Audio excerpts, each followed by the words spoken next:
எல்லாருக்கும் வணக்கம். என்னங்க இது சூரியனை பார்த்து வெறி நாய் சொறி நாயும் குறைக்குதுங்கிறக்காண்டி நம்ம அது மாதிரி டென்ஷன் ஆக முடியுமா? கூலாக கடந்து போங்க. நாய்கள் குறைச்சிட்டு இருக்கோம், அது போய் மல்லு கட்டி சண்டையாக போட முடியும்? அதாவது ஒரு சாக்கடை இருக்குன்னா அது மேலே கள்ளத்துக்கு எரிஞ்சா என்ன ஆகும்? நம்ம மேலே தான் தெளிக்கும். ஸோ அப்படி தான். அதாவது இதுலேருந்தே தெரிஞ்சிருக்கும் எதிரிகள் எப்படிப்பட்ட ஒரு பலவீனமாயிட்டாங்க அப்படின்ட்டு. அதாவது எதிரித்தா அவங்களுக்கு எதிர்க்க திராணி இல்லாமல் இப்படி மூணாந்தர நாலாந்தர அந்த ஆபாச பேசல வச்சு அப்படி அவங்களோட குடும்பத்தையும் அது விமர்சித்த உடனே அவங்கள பெரிய இதாயிர முடிப்பான். ஸோ இதுதான் நடக்கும் தெரியும். அவங்களுடைய கடைசி செய்தவே இதுதான். ஸோ அதனால இதெல்லாம் பார்த்து டென்ஷன் ஆகாதீங்க. நிறைய தோழர்கள் வந்து பார்த்தீங்கன்னா இன்னைக்கு திமுகவை சேர்ந்த சில நபர்கள் அந்த ஆபாச பேச்சாளர்கள் கடந்த 2 நாட்களாக ஒவ்வொரு இடத்துலையும் மைக்கை பிடிச்சி கதறிட்டு இருக்காங்க. ஸோ அது ஒரு பெரிய அவங்க அந்த கதற ஆட்கள் வந்து பார்த்தீங்கன்னா அது ஒரு பெரிய வீரம் மாதிரி பயங்கரமாக கர்ஜிக்கிற மாதிரி நினச்சிக்கிறாங்க. அதை பார்க்கும்போது நம்மளுக்கு சிரிப்பு தான் வருது. சரி, எப்படி வந்து பார்த்தீங்கன்னா ஒரு சோஷியல் மீடியாவில் ஒரு வீடியோ போகிறேன்னா அந்த முகம் தெரியாத ஃபேக் ஐடிஸ் வந்து பார்த்தீங்கன்னா அசிங்கமாக கமெண்ட் போடுவாங்களா, அது வந்து பார்த்தீங்கன்னா அவங்களுடைய தராதரம் என்னங்கிறது. ஸோ இந்த மாதிரி ஆபாச பேச்சாளர்லாம் அவங்களுடைய தராதரம் என்ன, அவங்களுடைய லெவல் என்னங்கிறத காட்டி போகிறாங்க. ஸோ இதுக்கெல்லாம் டென்ஷன் ஆகி பதில் சொன்னால் அது நம்மளுக்கு தான் அசிங்கம். இதெல்லாம் பதில் சொல்லவே கூடாது, அந்த லெவல்லே கிடையாது. இதெல்லாம் அப்படி பாப்பா அப்படி தள்ளி விட்டு போயிட்டே இருக்கணும். ஸோ அதனால் அதை கடந்து போங்க. நம்முடைய நேரத்தை வந்து வேஸ்ட் பண்ண வேண்டாம். ஸோ இன்றைக்கி நான் எதை பற்றி பேசணும்னு நினைக்கிறேன் அப்படி கேட்டிங்கன்னா, நம்முடைய நண்பர் ஒருத்தர் ஒரு அழகான ஒரு கேள்வி கேட்டிருந்தார். அதாவது அண்ணா, தளபதி விஜய் மக்களுக்கு என்ன மாதிரியான ஒரு மாற்றங்களை பண்ணணும்னு நீங்கள் நினைக்கிறீங்க, உங்களுடைய கூச்சு என்ன நீங்கள் சொல்லுங்கள் அப்படின்னு கேட்டிருந்தாங்க. ஸோ நான் இதை பற்றி தான் பேசணும்னு நினைக்கிறேன். அதாவது தமிழக வெற்றிகளுடைய முதல் மாநாட்டில் தளபதி விஜய் அவர்கள் பேசுனதுக்கப்புறம் நிறைய பேர் வந்து பார்த்தீங்கன்னா அவர் என்னப்பா நான் என்ன பண்ண போகிறேன்னு பெருசாகவே எதுவுமே சொல்லலையே, சும்மா வந்து சினிமா டைலாக் மாதிரி பேசிட்டு போயிட்டாரு அப்படின்னு நிறைய வந்து குச்சாட வச்சுட்டாங்க. அதில் வந்து சில இதை நம்ம ஏற்றுக்கணும். ஏன்னா அதில் தளபதி விஜய் அவர்கள் நான் வந்து புதுசாக அந்த மக்களுக்கு என்ன பண்ண போகிறேன்னு எதுவுமே பெரிதளவில் வெளியில் சொல்லலை. ஸோ அதனால் நாம் தளபதி விஜய் இதெல்லாம் பண்ணினா நல்லா இருக்கணும் அப்படின்னு சில விஷயம் நினைப்போம்ல. அதாவது இதெல்லாம் பண்ணுறாரு பண்ணலைங்கிறது, ஏன்னா இங்கே செய்ய முடியுமாங்கிறது வேறு. தளபதி விஜய் அதை பண்ணுவாருங்க. ஆனால் இது வந்து என்னுடைய தனிப்பட்ட அந்த நண்பர் கேட்டதுக்காண்டி நான் என்ன மாதிரியான ஒரு அரசியல் புதுசாக வர்றவங்க இந்த மாதிரி விஷயங்களை எடுத்து பண்ணணும் ரொம்ப நாள் நினச்சிட்டு இருப்போம்ல, அந்த விஷயத்தில் இது உங்களுக்கு தெரிஞ்ச விஷயங்கள் நீங்கள் என்ன பண்ணணும்னு நினைக்கிறீங்களோ அதை நீங்கள் சொல்லலாம். இல்லை நான் சொல்கிறதில்ல ஏதாவது மாற்றிக்கிறதுனால நீங்கள் வந்து கமெண்ட்டில் பதிவு பண்ணலாம், ஓகேவா? ஸோ கொஞ்ச நாளைக்கு முன்னாடி கூட அம்பேத்கர் ஒரு புத்தக வெளியிட்டால அம்பேத்கருடைய வாழ்க்கை வரலாறு பற்றி பேசும்போது அம்பேத்கர் அவர்கள் எந்த அளவுக்கு ஜாதி கொடுமையில பாதிக்கப்பட்டிருக்காரு. அதனால தான் அவர் வந்து பார்த்தீங்கன்னா அந்த ஜாதியை ஒழிக்கிறக்காண்டி அந்த மக்களுக்காண்டி பாடுபட்டு நம்முடைய அரசியல் சாசன சட்டத்தை எழுதினார். அந்த மக்களும் மேலே வரணும் கல்வி வேலைவாய்ப்பில் அப்படிங்காண்டி மாற்றி அமைச்சாங்க. ஸோ இது எல்லாருக்குமே தெரியும். ஆனால் இப்போ இருக்க காலகட்டத்தில் அதே அந்த அரசியல் சட்டங்கள் அதே அந்த இடஒதுக்கீடு சரியா என்ன பொறுத்து கேட்டிங்கன்னா, நான் என்ன யோசிக்கிறேன்னு கேட்டிங்கன்னா, ஜாதியை முதல்ல நீங்கள் ஒழிக்கணும்னு நினச்சிங்கன்னா அந்த ஜாதி அடிப்படையில் கொடுக்கக்கூடிய அந்த இட ஒதுக்கீடுங்கிறது ஒன்று இருக்கவே கூடாது அப்படிங்கிறது என்னோட ஒரு கருத்து. இதில் நிறைய பேருக்கு நிறைய மாற்று கருத்து இருக்கும். நிறைய பேர் நம்மகிட்ட கேட்பாங்க இந்த வீடியோ பார்த்துட்டு, எப்பா அந்த இட ஒதுக்கீடு போய் தானப்பா நீயே படித்து மேலே வந்த, இல்லைனா வந்து பார்த்தீங்கன்னா பார்ப்பனியர்கள் மேலே ஆதிக்கம் செலுத்துவாங்க அப்படி இப்படி நிறைய பேர் சொல்லுவாங்க. நான் என்ன நினைக்கிறேன்னா, அம்பேத்கர் அவர்கள் அந்த ஜாதியை ஒழிக்கிறக்கான இந்த இடஒதுக்கீடு கொண்டு வந்து இந்த அரசியல் சாசன சட்டத்தை ஏற்றினார்னா அந்த காலகட்டங்கிறது வேற. அந்த காலகட்டத்தில் இருந்த ஆட்சி முறை, அந்த காலகட்ட சமூக பழக்கவழக்கங்கள் பார்த்தீங்கன்னா கண்டிப்பான முறையில் அப்போ அது தேவைப்பட்டுச்சு. அப்போ வந்து அடக்குமுறைங்கிறது இருந்துச்சு. அப்போ வந்து பார்த்தீங்கன்னா மேலே படிக்க முடியும். இப்போ அப்படி கிடையாது, சரியா? இப்போ அதாவது ஒவ்வொரு சட்டங்கிறது பார்த்தீங்கன்னா அந்தந்த காலகட்டத்துக்கு ஏற்ற மாதிரி மாற்றப்பட வேண்டியது. நான் நினைக்கிறேன் இப்போ நம்மளுக்கு தேவை, இப்போ எல்லாருமே படித்து மேலே வந்துட்டாங்க, எல்லாருக்குமே அறிவு இருக்குது, எந்த சமூகத்தை சேர்ந்தவங்களும் படிக்கலாம், இலவச படிப்பில் இருக்குது, எல்லாரும் படிக்கலாம். ஆனால் இப்போவும் அந்த ஜாதி அடிப்படையிலான ஒரு இடஒதுக்கீடு இருக்க போய் தான் இங்கே வந்து பார்த்தீங்கன்னா ஜாதிங்கிறது இன்னும் ஒழியாமலே இருக்குது. கேட்டிங்கன்னா நீங்கள் வந்து இந்த ஜாதியால் பின்தங்கி இருக்கிறவங்க தான் வந்து பார்த்தீங்கன்னா கஷ்டப்பட்டு இருக்காங்க, பொருளாதாரம் கேட்டிங்கன்னா அப்படி கிடையாது. பொருளாதார அடிப்படையில் பின்தங்க மக்கள் தான் அதிகமாக இருக்காங்க, அது எல்லா ஜாதியிலும் இருக்காங்க. ஸோ அதை நம்ம புரிஞ்சுக்கணும். இப்போ இங்கே ஒழிக்க வேண்டியது என்னதான் நீங்கள் வந்து கல்வி பொருளாதாரம் மேலே இருந்தாலும் ஜாதியை பார்த்து அந்த ஒரு பிரிவினை இருக்குல்ல, அதை முற்றிலுமா நீங்கள் ஒழிக்கணும்னு நினச்சிங்கன்னா உண்மையிலே ஜாதியை ஒழிக்கணும்னு நினைக்கணும். அதாவது இந்த ஜாதியை ஒழிக்கணுங்கிற பேரில் கத்தி மேடைக்கு மேடை பேசிக்கிட்டு அந்த ஜாதியை வச்சு அரசியல் பண்ணுறாங்களே அந்த ஆட்கள் நான் சொல்லலை, அந்த மாதிரி அரசியல்கள் சொல்லலை. உண்மையிலே ஜாதியை ஒழிக்கணும். அதாவது ஜாதியை ஒழிக்கலாம், நீங்கள் வந்து மார்ச் வேறு சமயத்தில் நீங்கள் கல்யாணம் பண்ணுங்க அதனால ஜாதியை ஒழிச்சிடலாம், அதெல்லாம் என்றைக்குமே நடக்காது. நீங்கள் எத்தனை ஆண்டு காலம் ஜாதி ஒழியாது. ஒன்று பண்ணால் மட்டும்தான். என்னைக்கு நீங்கள் வந்து பார்த்தீங்கன்னா அரசாங்க கெஜெட்டில் இருந்து ஜாதிங்கிற வார்த்தையை நீங்கள் எடுக்கிறீங்களோ அன்னைக்கு தான் ஜாதியை ஒழிக்க முடியும். நல்லா புரிஞ்சுக்கிடணும்.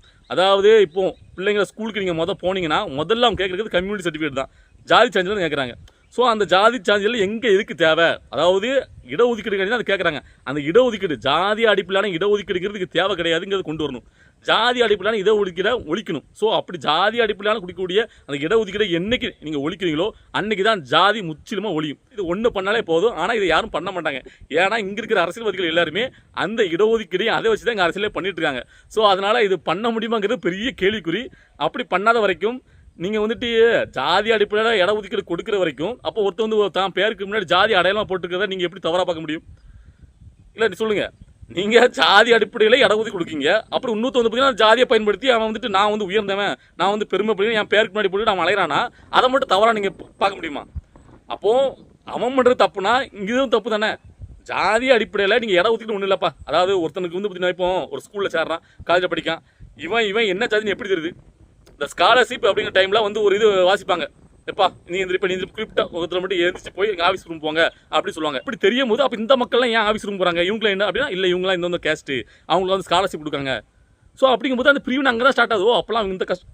இப்போ நீங்கள் ஸ்கூலில் காலேஜில் வந்து பார்த்தீங்கன்னா அதெல்லாம் கேட்கலன்னு வச்சுடுங்க, எல்லாருமே ஒன்றா படிங்க, யார் வந்து அதிகமாக படித்து அதிகமாக மார்க் எடுக்காங்களோ அவங்களுக்கு வந்து அதிகமான ஸ்காலர்ஷிப் அப்படின்னு வச்சாலே போதுமே.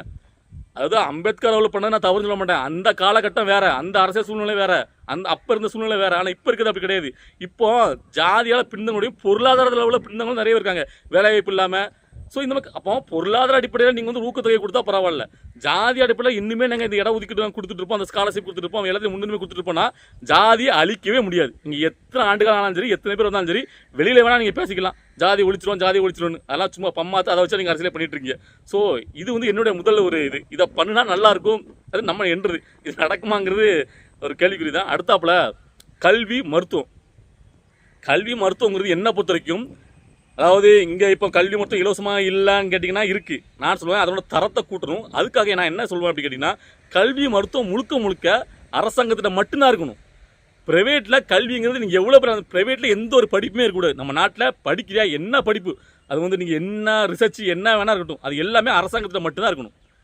அரசாங்கத்து மூலம் மட்டும்தான் கல்விங்கிறத கொடுக்கப்படணும். மருத்துவம் அப்படி தான். நீங்கள் கீழே வந்து எவ்வளோ பெரிய மேல் சிகிச்சையாக இருந்தாலும் சரி, எல்லா சிகிச்சையுமே அரசாங்கத்தால் மட்டுமே நடத்தப்படணும். இப்போ நீங்கள் மது இருக்குல்ல, மது ஆலைகள், இப்போ வந்து ஒயின் ஷாப், இதெல்லாம் நீங்கள் ப்ரைவேட் நடத்துகிற அந்த சில இதை மட்டும். ஆனால் கவர்மெண்ட் செக்டர்னு ஒன்று இருக்கணும். ஸோ கல்வியும் மருத்துவமும் அரசாங்கத்தில் மட்டும்தான் நடத்தப்படணும், அரசாங்கத்தில் மட்டும்தான் இருக்கணும், வேறு யார்ட்டையும் இருக்கக்கூடாது. ஏன்னா அப்படி ப்ரைவேட்டில் போய் தானே கல்வியாக வந்து இப்போ வந்து வியாபாரம் ஆகிட்டு. ஸோ அதாவது பணம் அதிகமாக கொள்ளையடிச்சு பணம் பேர் இப்போ எதுக்கு அரசியல்வாதிகள் இவ்வளோக்குள்ள பணத்தை வந்து சுரண்டுறாங்க, கொள்ளையடிக்காங்க, மக்களை ஏமாத்துறாங்க, ஊழல் இவ்வளோக்குள்ள நடமாட்டு நினைக்கிங்க. அவங்க என்ன ஒருத்தனை சம்பாதிச்சு எவ்வளோக்குள்ள சம்பாதிச்சோம் என்ன வந்துடுவான்? அவன் குடும்பம் 3வது தலைமுறை வரைக்கும் நல்ல லக்ஸரியாக வாழணும். இந்த சிட்டிசன் படத்தில் சொல்லியிருப்பாங்கல்ல, ஒருத்தரையே அனுபவிக்கிறேன்னு ஊழல் லஞ்சம் நடக்கிறது கிடையாது. அவங்க பரம்பரையை நம்மளுடைய பேரை பற்றி எல்லாருமே லக்ஸரியாக தான்ப்பா வாழணும். நம்மளாம் எவன்ட்டி கை கட்டி நீ வேலை பார்க்கக்கூடாது அப்படிங்கிற கர்வம். அதுக்கு நம்ம சம்பாதிச்சு வச்சுட்டு போகணும், கோடி கணக்கில் வீடு வாசல் சேர்த்து வச்சுட்டு போகணும். ஒருத்தனுக்கு ஏன் அவ்வளோ கஷ்டப்பட பாருங்க. ஏதாவது அவங்களுடைய பரம்பரை நல்லா வாழ்ந்துருக்காண்டி இங்கே அவ்வளோ லஞ்சம் எடுத்து ஒருத்தனே பணத்தை போல சேர்த்து வச்சுட்டு இருக்கான். உங்களுக்கு புரியுதுல்ல? ஸோ அந்த கல்வி நிறுவனங்களை இப்போ வந்து போய் வியாபாரம் ஆகிட்டு இருக்காங்க. ஸோ அவங்களாம் பார்த்தீங்கன்னா லக்ஸரியாக அதிகமாக பணம் வச்சுருக்காங்களாம், அந்த உயர்தர கல்வின்ட்டு அங்கே போய் சேருவாங்க. அந்த படிப்பு தான் உயர்தர படிப்புங்கிற மாதிரி இங்கே ஆய்வு அப்படி ஒரு கொண்டு வந்துறாங்க. எப்படி பார்த்தீங்கன்னா ஒரு பொருளை வந்து பார்த்தீங்கன்னா விளம்பரம் பண்ணுறவங்க இந்த பொருள் தான் நல்ல பொருளுங்கிறத விளம்பரத்து மூலமாக மக்கள்கிட்ட கட்டி அதுதான் இஞ்சியுமே அது மாதிரி நம்மளோட கொண்டு சேர்ப்பாங்க. நாளைக்கு அதை தான் வாங்குறதுக்கு நம்ம ஆசைப்பட்டு அதையே நம்ம வாங்க வச்சிருவாங்க. Marketing, corporate marketing. அதே மாதிரி இப்போ கல்வி ஏன் ப்ரைவேட்டில் இருக்கக்கூடாதுன்னா, கல்வி ஒரு குறிப்பிட்ட ஒரு கல்வி வந்து பார்த்தீங்கன்னா அதுதான் பெரிய கல்வி, அந்த படி படித்தாதான் அது வந்து வேலைவாய்ப்புகள் அப்படிங்கிற மாதிரி ஒரு கட்டமைச்சு இந்த ப்ரைவேட்டில் வந்து பார்த்தீங்கன்னா கார்பெண்டர் வாங்க அதையே எல்லாரையும் போட்டி போட்டு பணத்தை கடனை வாங்க வச்சு அங்கே பணம் வச்சு நிறைய இழப்புகள், நிறைய பேர் படிக்க முடியாமல் நிறைய மாணவர்கள் அது ஏக்கமாக போய் அப்படி எதுவே கல்வி மருத்துவமும் கவர்மெண்ட்டில் மட்டும்தான் இருக்கணும். அதோட தரம் உயரும். நீங்கள் முதலமைச்சர்லேருந்து நீங்கள் மந்திரிமார்கள் எல்லாருமே ப்ரைவேட் ஆசிரியர் போயிருக்கீங்கன்னா கவர்மெண்ட் என்ன தான் நீங்கள் கவர்மெண்ட் ஆசிரியர் வச்சிருந்தாலும் அதனோட தரத்தை நீங்கள் எப்படி உயர்த்த முடியும்? தரமே உயராத, அது அப்படி தானே இருக்கும். ஸோ அப்போ அந்த கல்வி மருத்துவமும் அரசாங்க கட்டுப்பாட்டில் மட்டும் தான் இருக்கணும். ஸோ அது வந்து நம்மளுடைய ஒன்று. அடுத்து வந்து கேட்டிங்கன்னா, நம்ம நாட்டில் வேலைவாய்ப்பு பற்றாக்குறைங்கிறது எவ்வளோ இருக்குது தெரியுமா? ஒவ்வொரு வருஷமும் இன்ஜினியரிங் படிச்சுட்டு ஆர்ட்ஸு சயின்ஸ் எவ்வளோ படிச்சுட்டு எவ்வளோ மாணவர் வெளியே வராங்க. எல்லாருக்கும் தகுந்த வேலைவாய்ப்பு நம்ம நாட்டில் இருக்குன்னு கேட்டிங்கன்னா கிடையாது. அப்புறம் கல்வி நிறுவனம் மட்டும் இவ்வளோ இருக்குது, படிச்சுட்டு அவ்வளோ வெளியே வரான். ஒரு இன்ஜினியரிங் படிச்சுட்டு கடைசியில் ஒரு எஸ்எல்சி குவாலிஃபிகேஷனுக்கு 10th 12th படித்த குவாலிஃபிகேஷனுக்கு பார்த்தீங்கன்னா இன்ஜினியரிங் படித்தவன் அதை படித்தவனு அவ்வளோ பேர் வந்து அப்ளை பண்ணுவான். ஏன்னா அந்த அளவுக்கு வேலைவாய்ப்பு பற்றாக்குறை. ஸோ அப்போ அந்த வேலைவாய்ப்பு உருவாக்கி கொடுக்கணுது ஒரு அரசாங்கத்தோட கடமை. அப்போ அதுக்கேற்ற மாதிரி நீங்கள் தொழில் நிறுவனங்களை இங்கே முதலீடு செய்ய வைக்கணும். அப்போ இது என்ன மாதிரியான தொழில் நிறுவனங்களை நீங்கள் முதலீடு செய்ய வைக்கணும், என்ன மாதிரி அப்படின்னா ஒரு தொழில் நிறுவனத்தை இங்கே முதலீடு செய்ய வைக்கணும். அப்போ இது எவ்வளோ பெரிய வேலைவாய்ப்பு உருவாக்கும். ஸோ அதெல்லாம் பார்த்து அது வந்து இங்குள்ள நிலங்களுக்கும் மக்களுக்கும் பாதிப்பு ஏற்படாத வகையில் அப்போ வந்து பார்த்தீங்கன்னா உற்பத்தி பண்ணுற அளவுக்கு அந்த மாதிரி ஒரு இடங்களை வந்து தேர்ந்தெடுத்து அந்த மாதிரி நிறுவனங்களை நிறுவி அதுக்கு உண்டான வேலைவாய்ப்பை நீங்கள் பெருக்கி கொடுக்கணும். அது வந்து ஒரு அரசாங்கத்தோட முதல் கடமை. அந்த மாதிரி விஷயங்களை தளபதி விஜய் அவர்கள் முன்னெடுத்து இந்த மாதிரி ஒரு அறிவிப்புலாம் கொண்டு வந்தார் அப்படின்னா ரொம்ப நல்லாயிருக்கும், மக்கள் ரொம்ப பயனடைவாங்க. ஸோ சில பேர் சொல்லலாம் சீமான் அவர்கள் இந்த மாதிரி நிறைய மாற்றத்தெல்லாம் சொல்லியிருக்காரு, நீங்கள் அப்போலாம் கேட்கலையா அப்படின்ட்டு. எங்க சீமான் அவர் சொல்கிறாங்கன்னா அவர் வந்து செய்ய முடியாதுன்னு ஒன்று இருக்குல்ல, அதாவது பார்த்தீங்கன்னா நடைமுறையில் படுத்த முடியாதபடி நான் வந்து பார்த்தீங்கன்னா ஆடு மாடு மேய்க்க விடுவேன், அதாவது ஸ்கூலில் வந்து பார்த்தீங்கன்னா பசங்களை வந்து பார்த்தீங்கன்னா அவன் கேட்பேன் உனக்கு படிக்க யூஸ்ஃபுல்லாக நீ போடப்பா போயிட்டு ஊர் சுற்றி பாரு இவர் காசு கொடுத்து அனுப்பிவிடுவாரான் கன்னியாகுமரி போ அங்கே போய் இங்கே போகணும் எல்லாம் சுற்றி பார்த்து வந்துட்டியா சரி ஓகே நீ வந்து கைடு வெளிநாட்டுக்காரன் வருவோம் பற்றியா அவனுக்குலாம் சுற்றி காட்டு உனக்கு மாதம் இவ்வளோ சம்பளம் எத்தனை பேருக்கு இப்போ அப்படி கேட்டிங்கன்னா நம்ம பசங்க போகிற ஸ்கூலுக்கு போகிற பசங்களாம் நான் படிக்க மாட்டேன் நான் சுற்றி பார்க்க போகிறேன்னு சொல்லுவான் ஏன்னா அந்த காலகட்டத்தில் அவனோட மைண்ட் அப்படி தான் இருக்கும் படிக்கிறது கஷ்டமாக தான் தெரியும் விளையாட்டுன்னு ஜாலியாக சுற்றி பார்க்கணும் சந்தோஷமாக இருக்கும் அதுக்காண்டி அவனை அப்படி விட்டுட்டிங்கன்னா எவனும் எழுத படிக்க தெரியாமல் எல்லாம் முட்டை தான் தெரியணும் அதாவது கஷ்டப்பட வேண்டிய இடத்துல கஷ்டப்படணும் அந்த காலத்தில் படிக்கிறது கஷ்டமாக தான் இருக்கும் ஆனால் அப்போ அந்த கஷ்டப்பட்டு படித்தாதான் பின்னாடி வாழ்க்கையில் நல்லா இருக்க முடியும் அந்த என்னோட கண்டிப்பான முறையில் படிப்புங்கிறது ரொம்ப இன்றியமானது படிப்புக்கேற்ற வேலையை உருவாக்க வேண்டியதான் ஒரு அரசாங்கத்தோட கடமை அதைத்தான் நீங்கள் பண்ணணும் அதுக்காண்டி அதாவது தமிழ்நாட்டில் தொழில் நிறுவனம் வரும்னா எதை வேணால் வந்த உடனே அதை வந்து எதிர்க்கணும் அவசியம் கிடையாது அந்த தொழில் நிறுவனத்தால் இங்கே வந்து நன்மைகள் அதிகமாக பாதிப்பு அதிகமாக அதை வந்து யோசிக்கணும் இதனால் எவ்வளோ பேர் பயனடைவாங்க இது பாதிப்புனா அதை எந்த வகையில் சரி பண்ணலாம் அதை யோசிச்சா தொழில் நிறுவனத்துக்கு நீங்கள் வந்து ஆரம்பிக்கிறதுக்கு நீங்கள் வந்து பார்த்தீங்கன்னா முதலீடு பண்ணுறதுக்கு நீங்கள் அதை ஆராய்ச்சி பண்ணி அதுக்கு நீங்கள் அனுமதி அளித்து அந்த மாதிரி தொழில் நிறுவனங்களை கொண்டு வந்தீங்க அப்படின்னா இங்கே ஒரு வளர்ச்சி வந்து பெருகும் மக்கள் நிறைய பேர் பயனடைவாங்க இந்த ஏழை மக்களுடைய அந்த தராதரத்தில் அது விகிதம் குறையும் ஸோ அதுக்கப்புறம் இந்த ஊழல் லஞ்சம் இதெல்லாம் வந்து பார்த்தீங்கன்னா ஆட்டோமேட்டிக்காக மேலே இருக்கிற அதாவது ஆட்சி பண்ணுறவங்க யாரோ அவங்க கரெக்டாக இருந்தாங்கன்னா ஆட்டோமேட்டிக்காக இதெல்லாம் சரி பண்ணிடலாம் தளபதி விஜயாவில் இது ஒரு மாட்டில் பேசியிருப்பார் மன்னன் எவ்வளியோ மக்கள் அவளியே மன்னன் சரியாக இருந்தானா இருக்கிற மக்கள் எல்லாருமே சரியாக இருப்பாங்க அது நம்ம சொல்ல வேண்டிய அவசியம் இல்லை ஸோ அதுக்கப்புறம் இந்த போதைப் பொருளும் பெண்களுக்கு எதிராக நடக்கக்கூடிய கொடுமைகளும் இதை தடுக்கிறதுக்கு அதாவது ஒரு மாநிலத்தோட முதலமைச்சர் நினச்சா சொடக்கு பண்ண நேரத்தில் நான் சொல்கிறேன் ஒரு சட்டத்தை வச்சு இங்கே போதைப் பொருள் இங்கே தமிழ்நாட்டில் இருக்கக்கூடாது அது எங்கேயும் வியாபாரம் இருக்கக்கூடாது உடனே அதை வந்து கண்டுபிடிங்க உடனே அரெஸ்ட் பண்ணுங்க அதாவது நான் வந்துட்டு இப்போ இருக்கிற அரசாங்கம் அதை வந்து பார்த்தீங்கன்னா எதிராக நடவடிக்கை எடுக்க மாட்டேன்னு சொல்ல மாட்டேன்